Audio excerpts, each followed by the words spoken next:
Welcome back. New and emerging skills development providers from historically disadvantaged groups to express their interest for development and capacitation to deliver to the W&RSETA programs. The Wholesale and Retail Sector Education and Training Authority was established in 2000 in terms of the Skills Development Act as amended. SETAs are entities of the Department of Higher Education and Training. There are 21 SETAs in total, each servicing a specific economic sector of the country. Tom Mkhwanazi is the CEO of the Wholesale and Retail Sector Education and Training Authority, SETA, and he joins us to talk more about this. A very good evening to you, and thank you so much for speaking to us. Let's first start with what your role is as W&RSETA. Please unmute yourself, Mr. Mkhwanazi. Good morning, good evening, SABC and the viewers at home. The SETA carries a mandate to facilitate skills development in South Africa through a disbursement of grants for a number of programs like learnership, SMME, cooperative development, management programs, internships, and bursaries. So we really facilitate skills development in South Africa for economic development in the country. And as you've indicated, our SETA is one that contributes, is part of the economy that contributes about a third of the largest contributor of the economy. So we've got about 80% of our companies are SMMEs, and the sector employs over 2 million people. Generally. So we really play a role in terms of skills development. And I mean, it's a very important time, not only for the future of work in various sectors, but I'd imagine for yours specifically, especially when we're talking about wholesale and retail. Tell me what programs have been implemented in assisting businesses and programs impacted by COVID-19, and just this core, has it created new opportunities of how to overcome future such challenges? We've implemented a number of programs. For example, with SMME development, we have given grants last year, in the last financial year, for 2,400 small businesses to implement courses that address the key skills gaps to run their business more efficiently. But we've also assisted informal traders in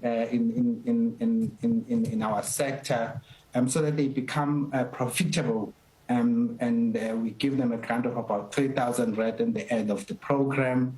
We also have had a program for about 100 entrepreneurship development program for the young people, to train them on new venture creation and to provide them with a grant of about 15,000 for their businesses. So that's how we have assisted. But we have also assisted our training providers and also our companies with PPE, which is for protection during that period, because we wanted training to continue. And with universities and TVET colleges, we've also assisted them with the provision of laptops and data, so that through our program, so that we can really assist during this period of COVID-19, so that the training will continue. As you would know, that our sector continued to operate even during the different levels of alert level lockdown during the COVID-19 period.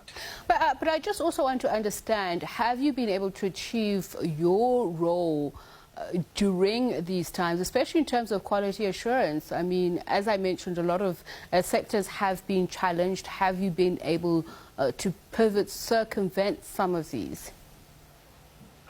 So we had to really think very quickly and start implementing new ways of doing things. So through our quality assurance program, we had to change and move into an online mechanisms, like using Zoom and Microsoft Teams and whatever facilities that were there in order to ensure that the quality assurance programs continue.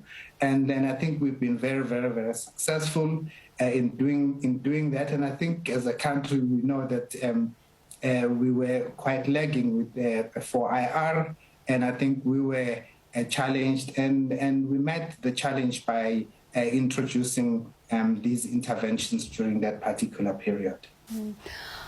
I want to talk about the scope for more programs. What programs are operating now that can continue, but the space that can be created, especially in skills and training development, this is something that a lot of people have had to come to terms with because of limitations in movement and access to certain facilities as well.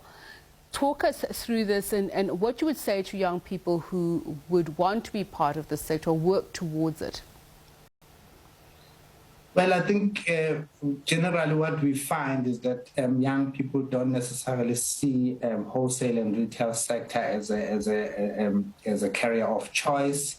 And as a result, what we have done is to come up with a career guidance strategy that is integrated, that is actually assisting and ensuring that we don't just go to the schools and give papers and sharing with young people. So we are planning to then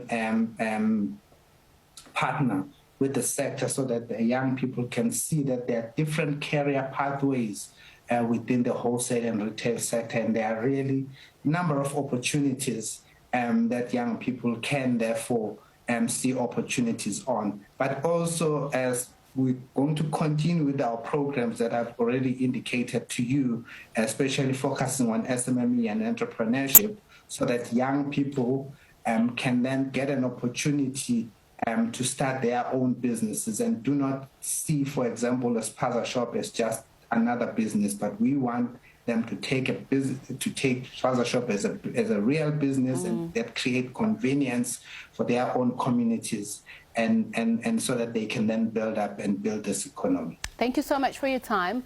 Wholesale and Retail SETA CEO Tom Mkhwanazi. Right, let's go straight to our question of the day now.